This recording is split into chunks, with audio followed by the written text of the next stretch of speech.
بسم اللہ الرحمن الرحیم۔ السلام علیکم دوستو، دنیا بھر کی خبروں میں آج آپ سنیں گے، لیکن اس سے پہلے اگر ہو سکے تو لائک اور سبسکرائب کا بٹن ضرور دبا لیں۔ شکریہ۔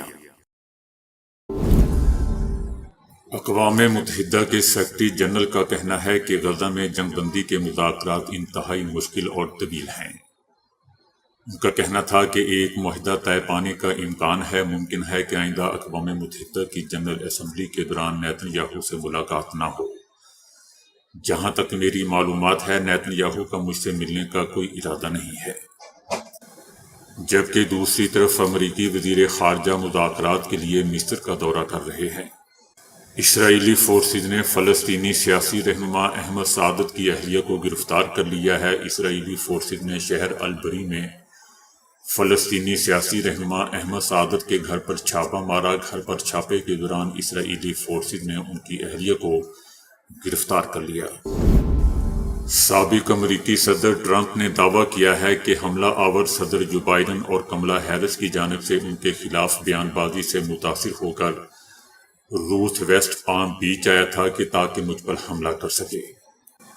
ٹرمپ نے الزام لگایا کہ ڈیموکریٹس کی بیان بازی ہی ان پر گولیاں چلوا رہی ہے۔ وہ ملک کو بچانا چاہتے ہیں اور یہ بائیڈن اور کملا ہے جو ملک کے اندرونی اور بیرونی طور پر تباہ کر رہے ہیں۔ دوستو، یاد رہے کہ گزشتہ روز بندوق بردار شخص 12 گھنٹے تک درختوں میں چھپا رہا اور پھر اپنی کلاشنکوف کا رخ گولف کورس کی جانب کر دیا، جہاں سابق صدر ٹرمپ اور ان کے مہمان کھیل میں مصروف تھے۔ صدر ٹرمپ سے آگے چلنے والے سیکرٹ سروس ایجنٹ نے روت کی بندوق کی نالی دیکھتے ہی ملزم پر فائرنگ کر دی، جس پر روت بغیر فائرنگ کیے ہی فرار ہو گیا۔ فلسطینی مزاحمتی تحریک حماس کا کہنا ہے کہ حماس نے جنگ بندی معاہدے کے حصول کے لیے مکمل طور پر لچک دکھائی ہے۔ امریکی حکومت جنگ بندی کے معاہدے تک نہ پہنچنے کا الزام ہم پر لگانا بند کرے۔ کسی بھی معاہدے کے حصول میں نیتن یاہو کی واضح ہچکچاہٹ سے مکمل آگاہی کے باوجود ہم نے مذاکرات کے لیے انتہائی مثبت انداز میں رجوع کیا ہے۔ حماس کا کہنا ہے کہ ثالثوں کی گواہی کے مطابق ہم نے مذاکرات میں مکمل طور پر لچک دکھائی ہے، لیکن نیتن یاہو کسی بھی معاہدے کی تکمیل میں عملی طور پر روڑے اٹکا رہا ہے۔ ڈاکٹر فاروق عبداللہ کا کہنا ہے کہ جموں اینڈ کشمیر کے لوگ باخبر ہیں اور ہر چیز کو جانتے ہیں اور جموں کشمیر کے مسلمانوں کو تقسیم کرنے کے اپنے مشن میں مودی حکومت کو کامیاب نہیں ہونے دیں گے۔ اس موقع پر نیشنل کانفرنس کے صدر کا بھی کہنا تھا کہ جموں اینڈ کشمیر کے لوگوں کا اعتماد دہلی بھارت سے اٹھ گیا ہے۔ مودی حکومت نے ہمیں کہیں کا نہیں چھوڑا۔ ان کا کہنا تھا کہ جموں اینڈ کشمیر ریاست تھی، اس کو یوٹی بنا دیا گیا، جبکہ یوٹی کو ریاست کا درجہ دیا جاتا تھا۔ دوستو، یاد رہے کہ جموں اینڈ کشمیر میں آج یعنی 18 ستمبر کو پہلے مرحلے کے تحت ووٹ ڈالے جائیں گے۔ اس کے چلتے اب سیاسی بیان بازیاں بھی تیز ہو گئی ہیں۔ وزیر اعلیٰ خیبر پختونخوا علی امین گنڈاپوری نے کہا ہے کہ آئینی ترمیمی بل لانا تو دور کی بات، انہوں نے سوچا بھی کیسے کہ جب تک ہم ہیں ایسا بل پیش کر سکیں گے۔ علی امین گنڈاپوری کا کہنا تھا کہ آئینی ترامیم لانے والوں کو شرم آنی چاہیے، ہم انہیں کامیاب نہیں ہونے دیں گے۔ انہوں نے کہا کہ یہ جمہوریت پر ایک حملہ ہے اور یہ حملہ ہم کبھی کامیاب نہیں ہونے دیں گے۔ علی امین گنڈاپوری کا مزید کہنا تھا کہ یہ جو اپنے آپ کو جمہوری پارٹیاں کہتے ہیں، انہیں شرم آنی چاہیے۔ اس طرح کے بل کو تو لانا تو دور کی بات، انہوں نے سوچا بھی کیسے کہ پاکستانی قوم یا پاکستان میں جب تک ہم ہیں اور جمہوریت ہے، اس طرح کا بل اور اس طرح کی شرائط لا کر یہ کامیاب ہوں گے۔ ہم کبھی انہیں کامیاب نہیں ہونے دیں گے۔ ہم عدلیہ کے ساتھ کھڑے ہیں، پہلے ہم ان کو پارلیمنٹ میں شکست دیں گے، اس کے بعد عدلیہ کے ذریعے بھی ہم اپنا جائز حق کے لیے تمام آئینی حق استعمال کرتے ہوئے اس طرح کا بل پاس ہونا تو دور کی بات، اس کی جرت بھی نہیں ہوگی کہ یہ پیش کر سکیں۔ جشن عید میلاد النبی صلی اللہ علیہ وآلہ وسلم کی مناسبت سے لاہور میں 21 توپوں کی سلامی دی گئی۔ ملک بھر میں جشن عید میلاد النبی صلی اللہ علیہ وآلہ وسلم مذہبی جوش و خروش اور عقیدت اور احترام سے منایا گیا۔ لاہور میں دن کا آغاز 21 توپوں کی سلامی سے ہوا۔ پاک فوج کے چاق و چوبند دستے نے توپوں کی سلامی پیش کی، جس کے بعد فضا تکبیر کے نعروں سے گونج اٹھی۔ شہر میں دن بھر مختلف مکاتب فکر کی جانب سے ریلیاں نکالی گئیں، جبکہ جگہ جگہ وسیع لنگر کا بھی اہتمام کیا گیا۔ صہیونی حکومت کے اپوزیشن لیڈر یائر لپیڈ نے کہا ہے کہ غزہ میں صہیونی قیدی مزید انتظار نہیں کر سکتے۔ کہا کہ ہمیں قیدیوں کے بارے میں حماس کے ساتھ معاہدہ کرنا چاہیے۔ ان کا کہنا تھا کہ قیدیوں کی واپسی تک صہیونی حکومت کی صورتحال میں کوئی بہتری نہیں آئے گی۔ یہ بھی دعویٰ کیا کہ حماس معاہدے تک پہنچنے میں رکاوٹ ہے، لیکن اسرائیلی حکومت اس کے حصول کے لیے مزید کوششیں کرنی چاہیے۔ دوستو، یاد رہے کہ اکتوبر سے لے کر اب تک صہیونی حکومت کو کوئی بھی مقصد حاصل نہیں ہوا ہے۔ غزہ کے خلاف صہیونی حکومت کی جنگ 12ویں مہینے داخل ہو چکی ہے، جبکہ صہیونی حکومت اور تحریک حماس نے قطر اور مصر کی ثالثی اور امریکہ کی موجودگی میں چند ماہ قبل بالواسطہ اور غیر مستحکم مذاکرات کا آغاز کیا، تاہم تل ابیب کی خلاف ورزیوں اور مذاکرات کی راہ میں روڑے اٹکانے کی وجہ سے اب تک کوئی نتیجہ نہیں نکل سکا۔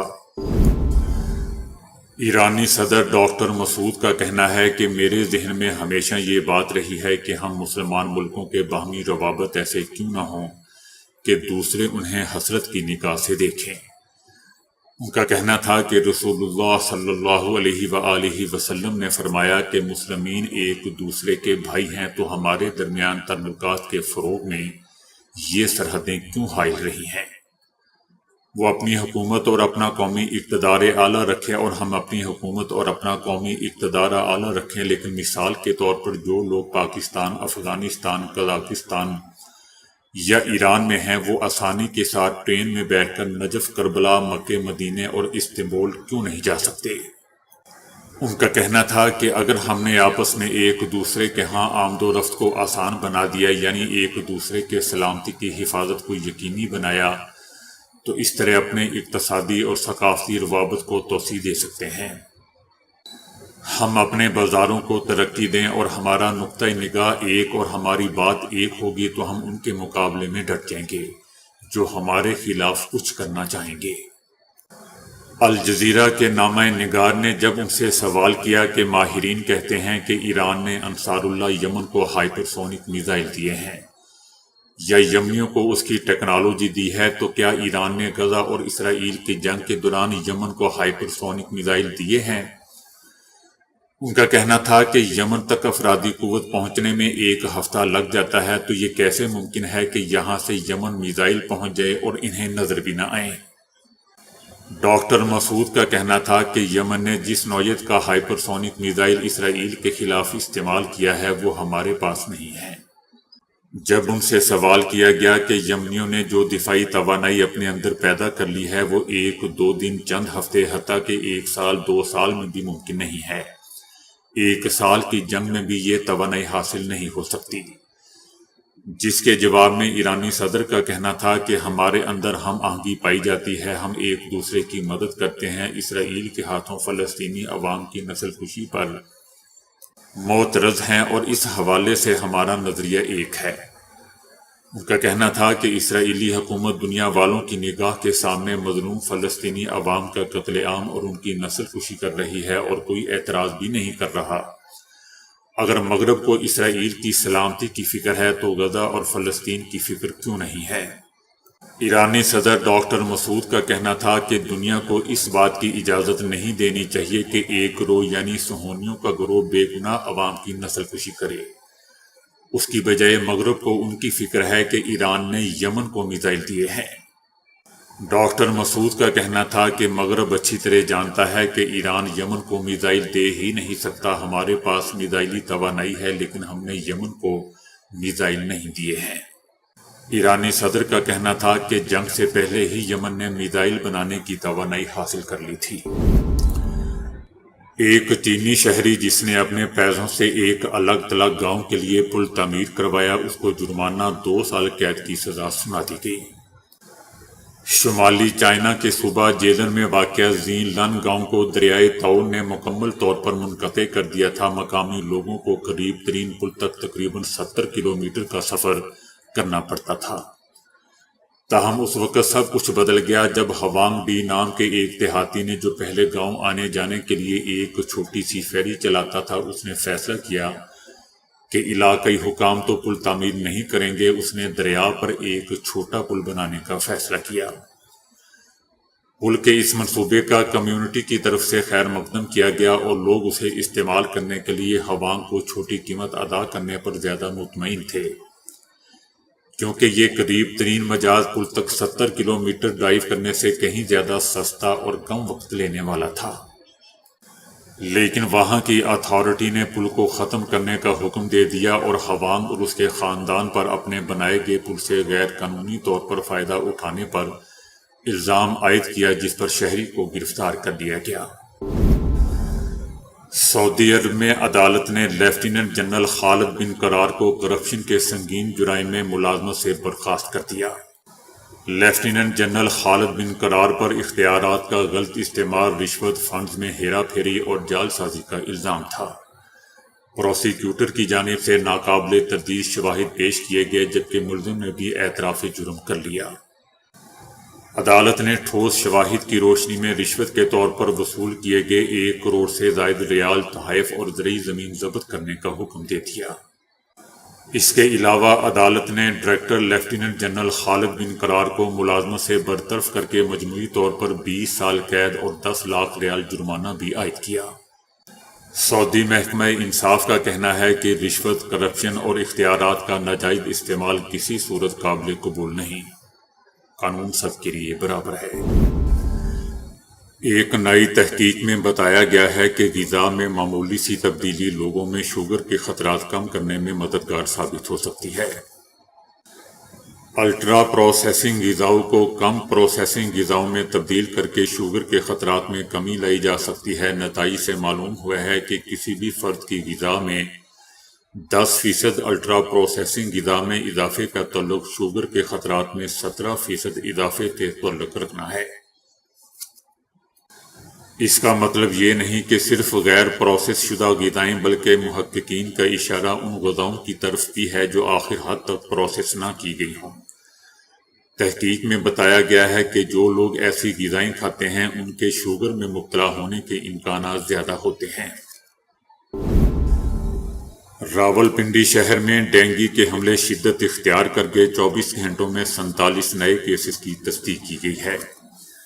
راولپنڈی میں گزشتہ 24 گھنٹوں کے دوران 47 افراد میں ڈینگی پازیٹیو ہونے کی تصدیق کے بعد ہسپتالوں میں زیر علاج ڈینگی کے مریضوں کی تعداد 71 سے تجاوز کر گئی ہے۔ ڈاکٹرز کا کہنا ہے کہ اب تک ڈینگی سے متاثرہ کنفرم مریضوں کی تعداد 415 تک پہنچ چکی ہے۔ ڈینگی کے 22 نئے مریض کوٹوہار ٹاؤن 4 میونسپل کارپوریشن علاقوں سے آئے، جبکہ چکلالہ سے 9 مریض میں ڈینگی کی تصدیق ہوئی ہے۔ دوستو، کان کے اندر قدرتی طور پر ایسے مومی مادے موجود ہوتے ہیں جو کہ بیرونی اشیاء کو کان میں داخل ہونے سے نہ صرف روکتے ہیں بلکہ کان کے اندرونی پردوں کی بھی حفاظت کرتے ہیں۔ اس کے اندر کسی بھی خرابی کا نتیجہ ایک جانب تو سماعت کے زائل ہونے کی صورت میں نکل سکتا ہے، تو دوسری جانب انسان کو شدید ترین چکر آنے بھی شروع ہو سکتے ہیں۔